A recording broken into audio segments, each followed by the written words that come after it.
You're listening to the Downshift podcast, where four mates from Melbourne take you trackside for all the action in Formula One, breaking down the races, the drama, and everything in between, all with a little banter and a lot of passion. If you love motorsport and cars, make sure to hit that subscribe button so you're always on the grid with us. And if you want to support the team, leave us a 5-star review. So let's get into another action-packed episode. It's lights out, drop the clutch, and let's get racing.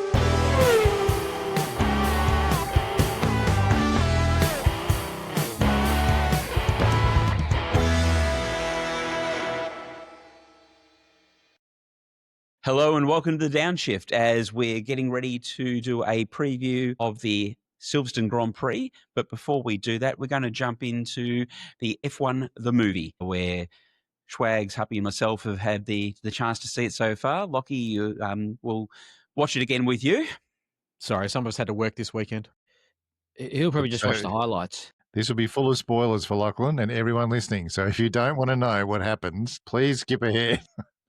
We will have markers in the YouTube timing. So make sure that you skip past the F1 movie. To be fair, if you've watched any Hollywood movie, there's not much to spoil. It's just a Hollywood movie. Well, I think everyone going into this movie is going to have a pretty good idea on what's going to happen. Yeah. Except for that crash. I'm sorry. So Schwags and I actually went to see the movie at IMAX. So it was filmed. And I've just seen my chiropractor this morning to get my neck fixed. It's all good. Yeah, I was going to say, how was the IMAX? Look, it was actually once I got comfortable, it was. I was worried it was going to be a bit of, looking around at it, but no, it was good. It was really good. It was really very immersive, and I mean, it's been shot specifically for IMAX. So yeah, it was good, really good. Yeah. I think immersive is really the word. You felt right in it. I was saying to my wife that a couple of times I was watching it, and I swear I didn't blink for a minute. It was you just absolutely fixated on the whole experience. I mean, I had to laugh because as we've sat down, we got into the theatre and there was a lady sitting next to me, and she's just got. I had my McLaren jacket on, and she goes, I said, "Oh, are you into motorsport?" She goes, "Oh, yeah." She goes, "You obviously support McLaren." I said, "Yeah." I said, "And yourself?" And she goes, "Oh, our friend is in the movie." I go, "Oh," jokingly, I've said, "Oh, Brad." And she goes, "Oh, no, Pierre." And so anyway, we watched the movie, and I was getting ready to, as we were getting up to leave, to turn to her and say, "Good luck to your friend tonight." But I think after how he was shown in the film, they got up and left pretty quickly. He got passed a few times in the movie too. And speaking of passing, I mean, I had to laugh. The question was asked, how come they always put up that Lance Stroll gets passed? And I said, because it's so easy. Because that's what happens. When we were sitting down at the movie, like normally before the movie, any movie starts, you sit down and people are rustling their chip packets and turning off their phones and chatting to each other and everything. Like dead set, like the start of this was deadly silent. As soon as, even with the lights and they're just doing the preview, it was like dead silence. You could hear a pin drop, and I'm like, wow, everyone's really anticipating this. And then, then it just got into it. It wasn't. The audience wasn't as loud as in the Minecraft movie that I got to experience with my kids, but especially the chicken. No fire extinguishers were set off. And again, I'm still yet to see that one too, Happy, but I think I might skip that one. The overall, I liked it as well. I saw it in smaller cinema, like it was a gold class thing, and it was, really, really good. Like the audio was excellent, soundtrack was great, acting was solid, cinematography. The plot was like as you'd expect, but it was executed really well. There wasn't any glaring, my God, why did they do that? Sort of Hollywood moments in it. It was, I think it was respectful to the sport, and as a diehard Formula One, GT racing fan, V8 supercar fan, like it was an excellent watch, and I would happily watch it again. So for those who haven't seen it so far, I mean, essentially F1 is a movie Hollywood about Formula One. Yes, correct. But a Hollywood dramatization as a washed-up has-been race driver given the chance of redemption in a team which is at the bottom of the field with a new rookie. So we've got Brad Pitt playing Sonny Hayes, and then you've got his teammate Joshua Pearce as the young cocky rookie who's coming up through the squad. And it goes through basically the redemption of that team through the second half of the Formula One season. Some really amazing cinematography. This was shot with technology which was again developed for the race. I think it was 16 cameras that were on a Formula 2 car that was developed to look like a It Formula was 1 liveried car. up like an F1 car. And they also did CGI replacement stuff on footage, real footage as well. And I was looking to see if I could spot the difference. You cannot spot it. They did such a good job. Yeah. Just enjoy the movie. Stop trying to pick holes in it. And it was great to see the old Marlboro car and the Camel car racing. And again, they did that so well. Yeah. I think the standout thing in the movie, the acting was great. The cameos were funny. There was plenty of cameos from team principals, Gunther in particular. It was very good. Alonso's fist bump with Yeah, Brad. which was unscripted. That was actually part. Yeah. Anyway, but I think the standout for me was the immersion in the car and the driving, and the very first scene when they introduce Sonny Hayes. Spoiler alert: he gets called in to drive in the Daytona 24-hour race in a Porsche GT3. Your car of choice. It introduces the character, and for me, like that's the car that I drive most of the time in GT3 racing on iRacing. I've driven the Daytona 24 hours that many. I've driven that track so much, and when they open with that scene, for me, I got a little bit emotional. It was like seeing my favorite band at concert. It was like, oh wow, and they just showed what that racing was like. It was just awesome. It was a great start to the movie, and it just kept up the pace. Like the footage was awesome. The F1 footage was great.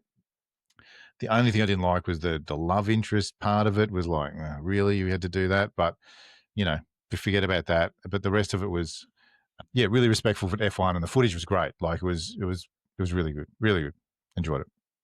Because the modern Formula One, we get really good video footage from the camera at the top of the air intake and from the drivers' helmets and all of that. But then the additional footage that they did in the movie was looking back at the driver and back at the back of the car. And when I first saw that, I'm like, it was a really unique perspective on the proportions of the car. And I'm like, it was weird and sort of thrilling a bit as well. It's strange that it would look that way, but And to look in their eyes and see what they do in the car, like it was very good. Yeah. very, very like, because I've watched Drive to Survive. I watched all the seasons, and they get a little bit in, some of the cameras that are on the cars and stuff. But this seemed like that next level of immersion. Like they really took you in with them. That was, it was really good. And the important thing to note is that for the guys who were driving the car, and this is where they were driving the car, this wasn't CGI.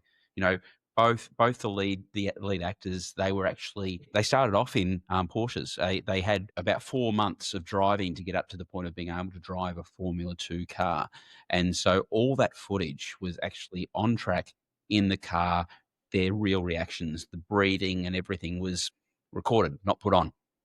Yeah, there was good CGI to add in some other cars around them at certain points, but that realism is what made it good to watch. And there was it was sprinkled with funny moments. Like Brad Pitt plays Brad Pitt characters very well. He doesn't have a wide range as an actor, but what he does really well. That particular scene where he holds up Max Verstappen for a little bit in the race, and Max passes him and gives him the finger, and he said, "Yep, I deserve that." Yeah, and he goes, "God, he's good." Yeah, It was like, it was good. funny, but it wasn't like, ugh. I know. Funny. It was just enough. It moved the story forward. It was part of the character, and so all that stuff I thought was done really well. Yeah. As I've listened to the interviews with the directors, with the actors, and you go into this going, are they going to stuff this up? Because F1 is such a it's a religion for so many people, and people are just absolutely obsessed with this. So you get it wrong and you turn off an entire audience. And everyone in the interviews have said, we've done this justice. We've really worked to make sure that this is done really well. And I think, they've hit the mark perfectly. So it's like doing a really good book badly. You know about it, and you hear about it. But they didn't. They've done really well, I think. This had to be like an extension of Drive to Survive, but that next level up. Yeah. And I think for really anyone, and I mean, this is where whether or not you're a Formula One fan or not, this will actually cater to a really wide audience. I know we'd mentioned about the F1 tragics who look at it and go, this isn't quite right or this isn't quite right. Sure. but watch it as a movie. It's 2.5 hours of just riveting footage. And Happy mentioned that Hubby's been doing it a lot longer than I have, but we both race on sims. For those who have not been in a car, have not raced a car, or have not been on a sim, this is the closest sort of experience you'll get to seeing what it was like. And I think that footage, as we were saying, is just that little bit different. It's that little bit more raw than what you get from a Formula One broadcast. Yeah, I saw this with my wife who follows Formula One a bit. She won't watch it religiously. She watched the highlights with me, that sort of thing, and she really loved it. She thought it was great, and she'd probably watch it again. So yeah, that's saying a fair bit. And I think, Christian, your wife made the comment about she'd like to see sort of the making of the movie, because what I took away from that, like the amount of integration or the amount of footage that was done on actual race days, like it wasn't just a movie and they sort of edited in some races here and there. Like it's really integrated, like the pits, not the pits, but the grid formations and everything has been really integrated. But they've done a lot of work on that. They released I think it was F1, released a bit of behind the scenes footage when at the very start of the process, the director Bruckheimer, Kaczynski, Jerry Bruckheimer, and the two actors, Brad Pitt and the other guy, I forget his name, they were talking to the drivers and said, look, at Silverstone, we will have our two cars at the back of the grid. When you do your warm-up lap at the grid, like to drive around to grid for the race start, we will go around as well. The cars will be behind you. Just pretend everything's normal, but they'll just pull into the pits. You guys will go to the grid and start the race. So that those cars were actually on the grid. They started the warm-up lap, and so they got, obviously F1 was heavily involved in making sure they had the right access and they could do that, and the actors could stand with the drivers to do the national anthem. And you saw Alonso fist bumping Brad Pitt in the media pen because Brad was there, and Alonso went, how you going? And Oscar that shoulder to wasn't shoulder scripted, with but he was Brad. there, and the drivers did what they were told to do, which is just pretend we're one of the guys. And it really looks like that in the film. It came out really well. Yeah. But also you mentioned with the Drive to Survive, Happy, is as you're saying, is these guys, this is an extension of Drive to Survive. The teams have had 7 years of cameras in their faces, and the F1 crew were actually there for 2 years. So don't forget, this is through 2023, 2024 that they were as part of this. So they became part of the fabric, and they were seen as almost the 11th team. Then you can see that in the list of in the credits at the end, like the list of drivers is quite long because they had 2 seasons worth of drivers that would have been on track. And as my wife asked me, who's Roscoe? Roscoe was at the bottom. I said, that's Lewis's dog, because he gets a bit of footage in there as well. She had no idea who Roscoe was. And the drivers in the team probably would have been happy that it was the movie people that were in their faces rather than Netflix, who were hanging around going, who's going to say something controversial? And look, one of the highlights for me, and I'm not going to spoil the line, but there is a moment where they have a team principal conference, and there's one comment by one particular team principal where it is just absolutely delivered beautifully, and it wasn't scripted, and yeah, for me, I had a real chuckle at that. Yeah, there is some good humor in it. So, but, yeah, and even too, like there was the two accident scenes. Like so, the original incident that Sonny apparently had is based on a real story or based on a real incident that happened, and some of the footage about that, and even the other accident that happened was also based on a real incident in an F2 car, which because I think there was some commentary, that kind of accident would never happen. It's like, well, actually, it did at Monza in Parabolica, and you see it looks unbelievable, but when you saw the real thing, it looked pretty unbelievable as well. So at the end of the day, I would have given that probably a 8.5, 9 out of 10. That's it was really good. And I think even for people that aren't into Formula One, I don't know my numbers, but yeah, sure, it'd be 8.5, 9. I reckon you'd go and see it, and even if you didn't really like Formula One, if you liked action movies, maybe not necessarily car movies. If you like Top Gun, it's probably action-wise, it's probably similar to that with a bit more realism about. There was no sort of outlandish. There's nothing outlandish about the story about going, oh, really? That I don't think that was really going to happen. Like with Top Gun, you're going, oh, yeah. Well, you got Formula One for the blokes, and you got Brad Pitt for the women. So, like, you've pretty much covered most of your potential audience there, and you've done a good job of it. So, yeah. Oh, and Alonso for the women. He's there a bit too. Okay, sorry, the man with the thickest neck on the grid. And what would you give it out of 10, Christian? Oh, look, for me, the true judge of a film is if I can sit there for 2.5 hours and it does not feel like 2.5 hours, that's a tick for me. I'd actually give it a 9 out of 10. I was really impressed, and I'd go back and watch this again and again and again. So, yeah, great effort by all involved. Very good. Lachlan. Wait. never Lachlan, mind. no, sorry. No, but you You don't need to watch it I now. will, I You will know come what back. I will happens. come back. It's all right. We've given you all the most important bits. I'll watch it Oh, with yeah. my wife and get her opinion. It's fine. we're just trying to make you feel involved. In the film, we saw opening scene, the first race being at Silverstone, a iconic racetrack, and this gives us a really nice lead into the race that we are getting prepared for this weekend, which is the Qatar Airways British Grand Prix. I always struggle with the fact that it's the Qatar Airways British Grand Prix, but as known by as being Silverstone.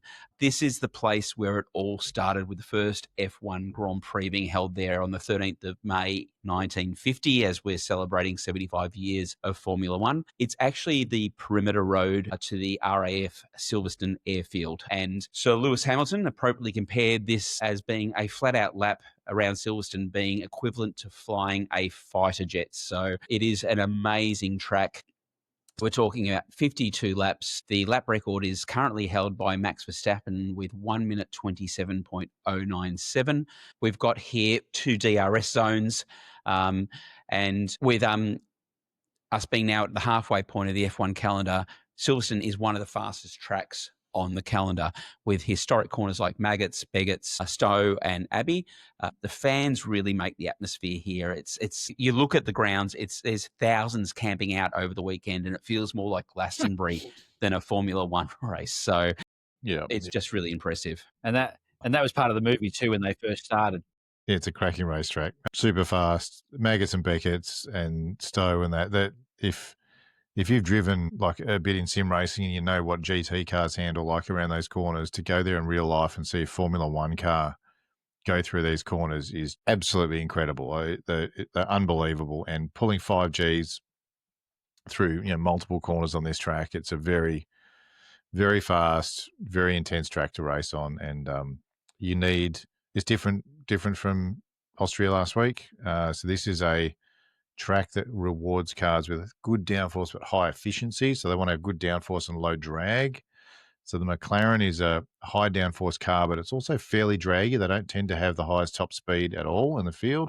So it should bring the field a little bit closer to McLaren this round, I think. Yeah, and I've deliberately put the track up here as a graphic so people can see this. We've got 18 corners, and you can see just the diversity through this track. So it really provides for amazing viewing, amazing racing. And as we get to the tail end of this podcast, it's really difficult to pick a clear winner in regards to this, because to Happy's point, McLaren, that's performing so well, may not perform to the same level on this track, and we've got other teams which will perform even better. And as we saw last year, it was a thrilling race for 2024. There was dramatic weather and strategic battles throughout the entire race. George Russell secured pole position, leading the British trio of Russell, Hamilton and Norris. It started under wet conditions, but we actually saw a number of the drivers being on medium tyres. So in regards to tyre choice, this threw things up in the air quite a bit. Through the race, it was actually a faster pit stop that allowed Hamilton to be able to take the lead over Max Verstappen, and with Lando Norris taking third after, funnily enough, from our last podcast, McLaren's slower pit stop, which cost them a potential win. So with this, we saw Lewis Hamilton claim his record 9th British Grand Prix. But this was also, and I'll be open to your thoughts in regards to this team, his first win since 2021, which actually was quite an emotional win for him. Yes, it was. Yeah, wasn't he thinking at that? Wasn't he thinking Thanks. that he might have half lost the will or the drive to actually do it? And he was actually concerned that he didn't have it in him, and this was a turning point for him to turn around and say, "Yep, I've still got it. I can still do it." Yeah. And look, home race for him and the other guys, home race for some of the British teams who are based around there as well. So it's a big race for Hamilton to win, obviously. And he did an awesome job. And I would expect he will do a pretty good job here this year as well. He knows that track really well. He's always been fast there. I think he'll be hoping he can get the most out of his Ferrari and try and get a bit closer to Lando and Oscar. Is the car suited for this track? The Ferrari, maybe. I know would have you thought, kind of said the McLarens weren't necessarily. I think the McLarens will still be the cars to beat, but I would think the next best around here might be the Mercedes if the track temp is cooler. Yeah. Yeah, depending on the temperatures, and Mercedes, as we know from last weekend, struggles in the high temperatures. Silverstone is known as being a little bit cooler, obviously being in England. It is still summer. As we look at it, though, is Ferrari, and this is where it's a question mark for me, because we've seen Ferrari really struggling with its balance. And we saw an upgrade brought to the Austrian Grand Prix last weekend.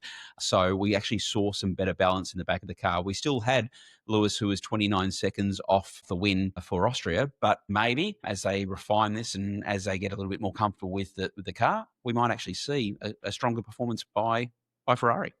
Talking about weather, our weather girl, Lachlan, you were going to give us an update? That's right. Yes, I was going to say, but if you're looking at that, obviously England, so we're expecting, blue skies, sunshine, 30 plus degrees, but you've given us going to be over there. But apparently, though, Friday practice sessions, we are looking to have dry weather and settled weather for that. But unfortunately, the predictions for Saturday and Sunday are going to be potential rain and possible thunder showers with a moderate breeze. So just to be clear, us as Melburnians are giving the English crap for their weather. Is that right? Yeah, based on our Melbourne Grand Prix, that was fantastic. That the one. English summer, they're tipping to have 25 degrees on the Friday, 23 on the Saturday with 30% chance of showers, sort of early afternoon, and Sunday 23 with 50% chance of showers around quality So when's time. summer getting there? Well, given it's England, that's probably about 90% chance of showers. It was 32 today. It'll be a heat wave over there. I don't know how they're coping. They'll be passing out. George will be making sure his engineers have got water. I don't put my shorts on until it gets to 33. Yeah. I have to laugh because I do listen to another F1 podcast, which is three British gentlemen who cover F1, and they are talking about how sweltering it is over in the UK at the moment. And sweltering. It's a heat wave, according to them. So Heat wave. 25. It's been freezing here. It's been 15. I've got the heater on all day. It's terribly cold. It did not get to 15 today. No? Oh, maybe not. Yeah. Anyway, weather could affect the race for sure. So if it's a colder track, so if it's 23-degree air temp and raining, then the track's going to be reasonably cool. So, yeah, it'd be interesting to see how the Mercedes go. So with rain, we know Max Verstappen does very well in the wet, but we're also coming to the halfway point of the championship this year. And we have discussed leading up to this race that Max has a contract clause where if he finishes below fourth in the championship and Red Bull finishes below second in the championship, there is every potential that he can leave the team and go elsewhere. Allegedly, he would be able to leave of his own accord. Yes. And how many points is he behind? He's only... So George is only 9 points behind him. In fourth in the championship at the moment. Yeah, it's fourth or worse. He has to be in fourth as a minimum. So theoretically, if he was racing a Mercedes right now, he'd have a good second teammate in George. Well, yes. Surprisingly so. Yes. Or Kimi. Yeah, well, Kimi. I think it'd be Kimi, wouldn't it? But you never know. I mean, if Max was to crash out or have a problem and finish down the order and George was to, gain more than 9 points on him and he went into the summer break in fourth in the championship, who knows? This could be why... He'd have 3 weeks for a few phone calls, wouldn't he? We know Toto's been trying to get George to sign a contract to stay, but they've also been talking to Max and things are up in the air at the moment and few people are waiting to see what's going to happen. And look, Toto actually was caught out in the press conference where he did say we have been courting Max and having conversations with Max. He revealed that on the Friday press conference. So from that regards, that's out there in the open. Now, whether or not that's him casting a little bit of shade, we know Toto loves to mix things up a little bit. That's a fascinating thing to say in public. Team principals don't often get out there and say, yeah, we're talking to Christian's boy. You just don't do it. It's a very odd thing. He'd love to rub it in Christian's face, wouldn't he? They do. They'd like to get into each other. That's true. They'd love to. And don't forget, Toto and Susie were having breakfast on Drive to Survive, and he actually said, they were talking about getting Max on the phone. So, so from that regard, the typical PR response is, no, we're very happy with our current drivers. We're looking forward to the rest of the year and next year. They're under contract, blah, blah, blah. That is the standard line that everyone will say. hearing that, you kind of go, I feel bad for George, because George, like Kimmy's the future. That's what they're banking on. And then it's like, well, where does that leave George? Because George is doing well, and George is, I think he said himself, he said if he wasn't in Lewis's shadow, he probably would have done a bit better, but or had some more trophies, more awards, more accolades, whatever. But that sort of leaves, unfortunately, I think that leaves George on the adder a little bit. I'm sure he wants the chance. Like he's their lead driver at the He's moment. hungry. Yeah. If you were George and you were wanting to get a deal done, but Toto was saying, sorry, we can't do it just yet because Maybe Max. Without being said, we're talking to other people. Like, you're in tough positions. Anyway, we're hypothesizing about all this, but there's obviously discussions going on. There's obviously people trying to work out what's going to happen. Where do I go? What's best for the team? What's best for me? And if Max goes, like we mentioned on Tuesday, Red Bull would be in an absolute world of pain. I think they would. Yeah, I don't know what would happen next year, unless their car is easy to drive, because the current one is obviously difficult for anyone Max to drive. So yeah, I have a feeling it's not about money for Max anymore. No, it's the challenge. He's probably earned enough. Like if Red Bull said, "We'll give you more money," he'd be like, "No, look, you can see he's enjoying the GT3 stuff. He's getting out there on the Nürburgring and doing testing. Loves it. Just and racing. he's just a driver. He was quoted in regards to all the drivers going to the F1 premiere. He goes, I don't like to get dressed up. I don't like to speak to the press. I don't like to have fake conversations. I just like to drive. So he takes his sim rig to the Formula One races. So when he finishes practice, he's on Twitch doing sim racing. He apparently didn't even watch the rest of Austria and went and did a 24-hour or something, wasn't he? Or watched it at least. Dan, I think you make a really good point, though. And to your comment before around George would make a really good teammate for Max Verstappen. If we look at the championship as it sits today, you've got McLaren sitting there at 417 points with, position 1 and 2 being owned by Oscar and Lando, and with Oscar in the lead at the moment. 3 and 4 is Max and George. And so if you look at that, if you put their points together, we've got 301 points for them combined. So where at the moment you've got Ferrari at 210. So it is a pretty awesome combination if you're able to put that together. But you couldn't shunt your teammate. Kimi. You couldn't shunt Kimi to a reserve driver now, could you? Because he needs track time. They're not going to push him back to it. No, they're going to have to keep him for sure. I'll have a free reserve driver spot because Bottas is going to Cadillac apparently. So that's all good. Rumor has it. So with that, I think that gives us the opportunity to talk about predictions for this race. Now, I know, Huppy, you were saying this is a really tough one for us all to pick. Yes. Riddle me this. Harder to pick than a broken nose, this one. All right. Well, I'll kick us off because I've already got it done. Just listen to this podcast; they would be embarrassed by that one. I've been waiting for weeks to use that. Jeez, champagne comedy is what we promised. So when's that arriving? Yeah. All right, who's going first? Look, I'll kick in. So, look, from my perspective, based on last weekend, we're seeing that fight between Lando and Oscar. Oscar showed amazing pace last weekend, and his comment around, I'm not going to finish in third, he's going to really put it to Lando for the weekend. So I'm actually putting Oscar for pole, and I'm putting Oscar for first. I'm going to put Lando in second, and then as much as I'd love to see Lewis come into the podium for the Silverstone Grand Prix, I'm actually going to put Charles because I still think Charles has the pace over Hamilton in the Ferrari. So Oscar for first, Lando for second, Charles for third. What do you reckon, Locke? What are your predictions? Yeah, look, I agree with you, but I'm not going to make the same sort of analogy that you made for the first part. I'm actually going to stick with Norris for this weekend. I think he's actually going to still push hard on it. So I am going to pick him for pole position this weekend. I'm going to pick Piastri to come through for the win, though.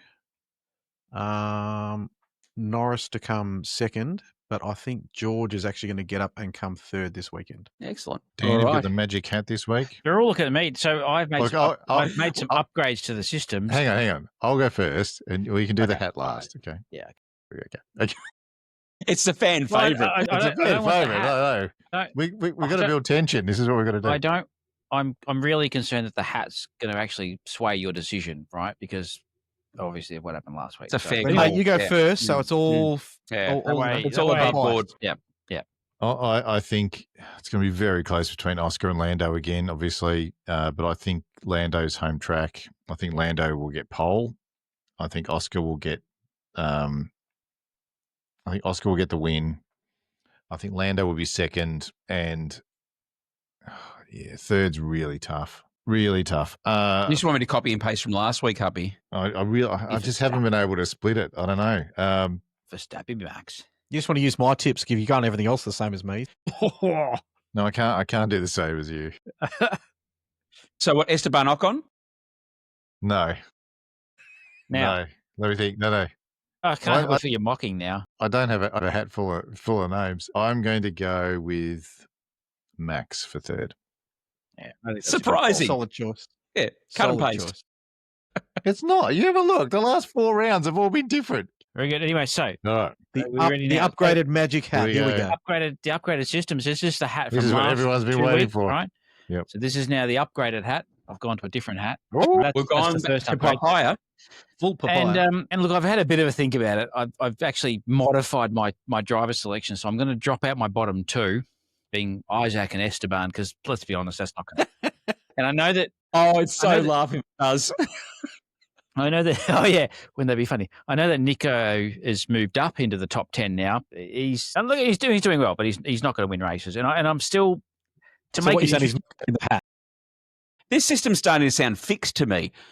it's not fixed. It's modified. It's improved. But what I am going to do is I'm going to leave Alex Albon in because that's also not going to happen. But Right. I'll to make it interesting, I'm just going to leave him in there. So I've got the top 8. No, sorry, top I think Yeah, you top should 8. throw an English team in there, Schwag. So maybe an Aston Martin. team. Mm. Aston Martin, you've got to be kidding me. They're useless. So we'll start with our first. Hang on. I've got Lawrence on the phone. Lawrence. He wants to buy me out. He'll get a cease and desist. Yeah, I don't think he wants to buy you out, mate. I think there's got to be an award for Charles. the first one of the 4 of us that gets a cease and desist letter. Jeez. All right. So At this we're point, gonna my go money's for- on Dan. This is pole position. Pole position, There here you we go. Oscar. Ooh. Good one to Ooh. pull That's out. actually probably what I would have picked anyway. I'll put Yeah, him back yeah. in because he can win as well from there. We know that. Just checking Isaac and Esteban are still out. That's good. I don't want them to accidentally pop back in. That would be tragic. Yeah. Number 1. Who's win the race? Lewis Hamilton. There you go. Wet Wouldn't weather, that be home amazing? track. You never know. It would be if he does, it would be awesome because they will love him It over would there, be. and that would be It great would for be. him. But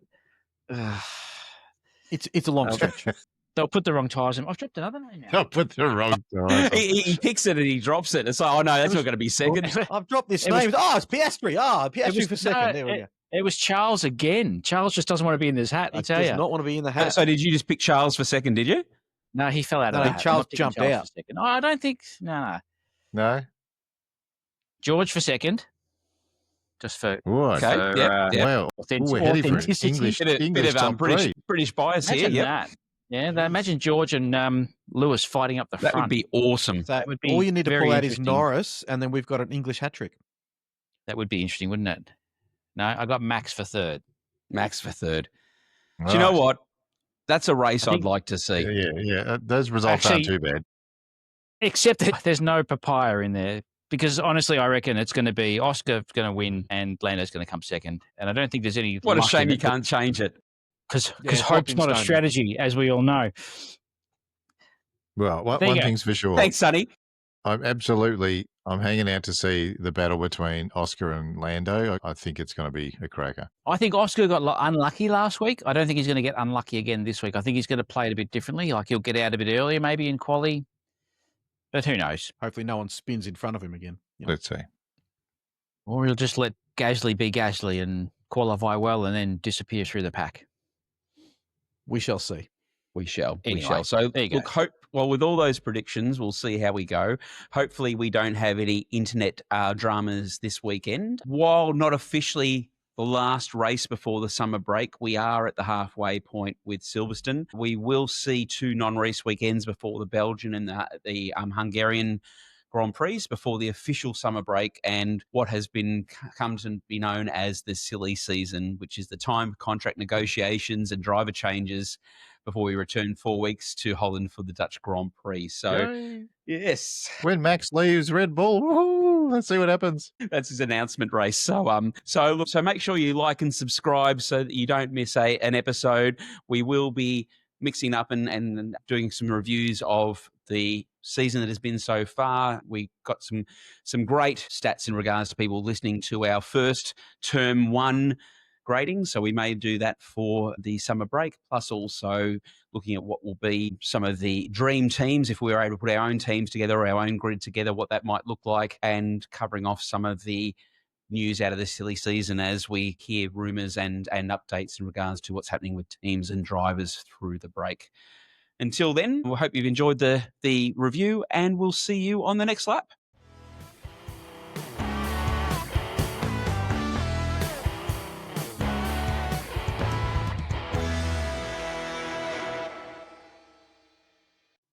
And that's the checkered flag for this episode of The Downshift. Thanks for tuning in and hanging out with us in the paddock.